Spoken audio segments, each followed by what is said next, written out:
Hoy vamos a hablar sobre la estabilidad laboral. Esta estabilidad laboral ha tenido una protección superior en tres casos: cuando se trata del fuero de discapacidad, cuando se trata del fuero de maternidad y cuando se trata del fuero sindical. En este video voy a concretar de forma muy específica en qué consiste cada una de esas protecciones y cómo se han venido pronunciando las diferentes cortes en Colombia. Soy Andrés Fernando López Cruz, abogado especialista en Derecho Laboral, profesor universitario de la Universidad Cooperativa de Colombia. Me puedes encontrar en Instagram como @LópezCruzAbogados, también en mi página web www.lopezcruzabogados.com. La estabilidad laboral ha sido protegida no solamente desde el ámbito legal, sino principalmente desde la Constitución Política de Colombia y en diferentes convenios internacionales de la OIT. En la Constitución Política de Colombia encontramos artículos como el 53 y como el 125 para el sector público que buscan proteger esa estabilidad a los trabajadores en el entendido de garantizarles seguridad en cuanto a las condiciones de trabajo y, claro está, ese factor económico que está relacionado con el mínimo vital y móvil. El Código Sustantivo del Trabajo establece precisamente dentro del artículo 64 una indemnización para el empleador que desprotege esa estabilidad laboral al trabajador, reconociendo a este último una indemnización que depende de la clase de contrato de trabajo que tenga el trabajador. Esa indemnización la he explicado en un video anterior, los invito a que lo revisen, donde precisamente cuando es un contrato fijo o uno de obra se indemniza de una forma, o cuando es un contrato indefinido pues hay otra regla que precisamente depende del tiempo que hayan durado los servicios del trabajador.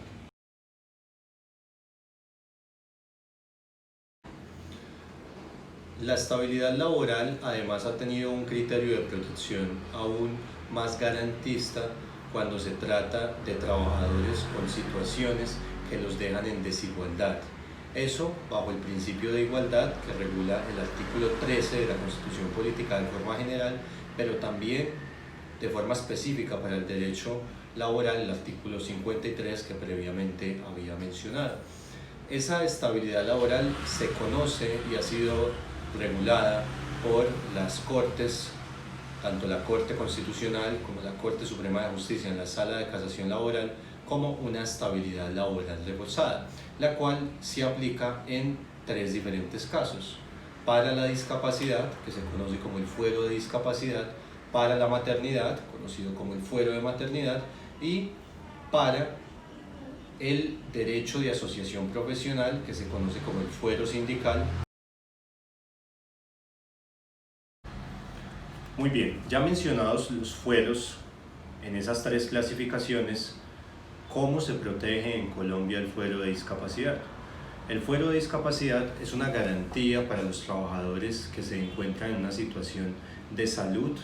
la cual los deja en desigualdad de condiciones respecto a los otros trabajadores. Este fuero de discapacidad tiene como fuente principal legal, además de las constitucionales, la Ley 361 del año 1997. En el artículo 26 de esa ley se establece que para que el empleador pueda terminar el contrato de trabajo de una persona con discapacidad debe de contar con un permiso del Ministerio de Trabajo. De no contar con ese permiso, el empleador tendrá que reconocer una indemnización de 180 días de salario, como también probablemente reconocer el reintegro del trabajador, los salarios, prestaciones y demás acreencias laborales que dejó de percibir desde la fecha de la terminación, que se va a declarar como ilegal o como inexistente, hasta el momento en que se haga efectivo el reintegro laboral. Las Cortes en Colombia se han venido pronunciando constantemente sobre la interpretación de ese fuero de discapacidad. La Corte Constitucional ha sido más garantista. La Corte Constitucional ha establecido de que no se necesita ninguna calificación, mientras que la Corte Suprema de Justicia ha establecido de que se requieren unas calificaciones en las cuales se pueda demostrar que el trabajador tiene como mínimo el 15% de discapacidad laboral. Así lo ha establecido en sentencias como la 45.451 del 2016 y la SL 13 657, radicado 56.315 del año 2015. La Corte Suprema de Justicia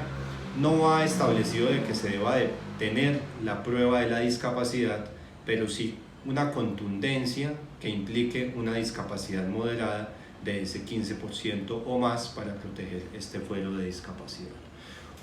La Corte Suprema de Justicia, en sentencias como la SL 1360 del año 2018, ha establecido que el empleador no necesita de forma general solicitar la autorización al Ministerio de Trabajo cuando cuenta con una justa causa legal o reglamentaria en su reglamento interno de trabajo para terminar el contrato de trabajo de una persona que está en una situación de discapacidad. Eso sí, claro está, el empleador deberá respetar el debido proceso conforme a la jurisprudencia nacional. Sentencias como la C593 de 2014 sería una adecuada para citar en este momento. La Corte Constitucional se ha acogido a ese mismo criterio de la jurisdicción ordinaria laboral en una reciente sentencia que es la SU 040 de 2020. Es decir, actualmente para ambas cortes no se necesita la autorización que da el Ministerio de Trabajo para el empleador cuando éste ha usado una causal objetiva regulada por la ley o por un reglamento interno de trabajo. Ambas cortes han establecido que esa excepción a pedir el permiso al Ministerio de Trabajo se mantiene vigente y no es necesaria siempre que el trabajador no se encuentre en una situación de discapacidad que sea grave, es decir, que se necesite una rehabilitación por parte de las instituciones de la seguridad social, una reubicación por parte del empleador, porque cuando la discapacidad genera situaciones de desprotección mayor, lo dice la misma SL 1360 del 2018, el empleador no puede eximirse del permiso al Ministerio de Trabajo. El fuero de maternidad, este es protegido por el Código Sustantivo de Trabajo, está dentro del mismo código. Ha sido modificado varias veces, la última fue la Ley 1822 del año 2017. Esta ley, de forma general, amplió las semanas de 14 a 18 semanas como licencia de maternidad, permite que cuando la mujer sufre una enfermedad grave o pues, lamentablemente fallece, el padre del menor sea quien disfrute de esa licencia de maternidad bajo el mismo término. Además, pues garantiza el proteger el estado de aborto, reconociendo una licencia de maternidad, el proteger un parto prematuro, adicionando más semanas a la licencia de maternidad, y establece algo que ya estaba en el Código Sustantivo de Trabajo como una obligación de las partes, y es que la trabajadora en estado de embarazo debe de comenzar a gozar de la licencia de maternidad de 1 a 2 semanas antes de la fecha probable del parto.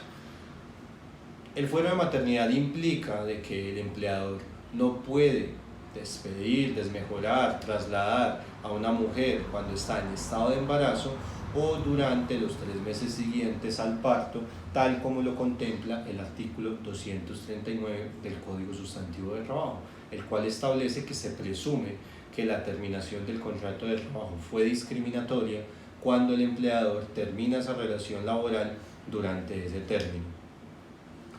Para que un empleador pueda terminar la relación laboral de una trabajadora, tanto en el contrato indefinido, en el fijo, en el de obra o labor determinada, el empleador debe de contar con autorización del Ministerio de Trabajo.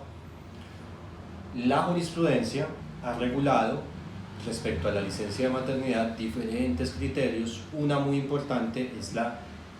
de la Corte Constitucional, la SU 075 del 2018. En esta sentencia, la Corte estableció como un criterio que fue noticia nacional de que para que operara el fuero de maternidad, el empleador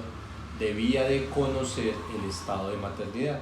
Si el empleador no conoce el estado de maternidad, no se garantiza el fuero de maternidad. Entonces es muy importante que la trabajadora lo notifique sobre este aspecto.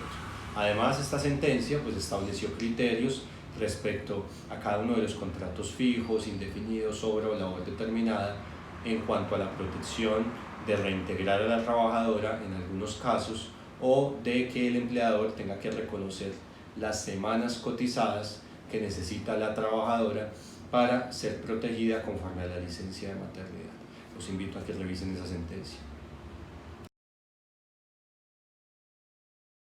El fuero sindical se protege dentro del Código Sustantivo de Trabajo y se relaciona con el ejercicio de la asociación profesional de conformidad a varios artículos de la Constitución Política de Colombia, como el 39, como el 56, como el 57, entre otros. Esta garantía, igual que los anteriores fueros, consiste en que el empleador no puede desmejorar las condiciones del trabajador, ni despedirlo, ni trasladarlo, sin que medie previamente ya no una autorización del Ministerio de Trabajo, pues para poder levantar el fuero sindical se necesita de un proceso judicial. Es decir, que en este caso quien autoriza el levantamiento del fuero es un juez laboral del circuito a través de un proceso especial que está regulado en el Código Procesal del Trabajo y de la Seguridad Social. No todos los trabajadores de un sindicato tienen fuero sindical. Para esto hay que revisar artículo 405 y siguientes del Código Sustantivo de Trabajo, donde se establece de forma general que los fundadores de un sindicato tienen un fuero de forma parcial, porque no es definitivo, hay un término, que los trabajadores que pertenecen a la junta directiva del sindicato tienen un fuero sindical un poco más garantista, en el sentido que dura todo el mandato que dure dentro de la junta directiva, y hay otros cargos que hay que revisarlos dentro del artículo 406 del Código Sustantivo de Trabajo. Con este fuero final terminamos la temática respecto a la estabilidad laboral y sobre todo la estabilidad laboral reforzada. Este tema entonces nos lleva a entender que hay una protección garantista en cuanto a la desigualdad que puede sufrir un trabajador por condiciones ya sean de salud, por el estado biológico que genera la maternidad o por el hecho de hacer uso del derecho de asociación profesional. Espero hayan disfrutado el video. No quise extenderme a explicar cada fuero en cuanto a toda la regulación que tienen. Es demasiado lo que se ha escrito sobre esto y la idea era un video concreto para que ustedes entendieran la parte general que se ha establecido desde la ley y desde la jurisprudencia.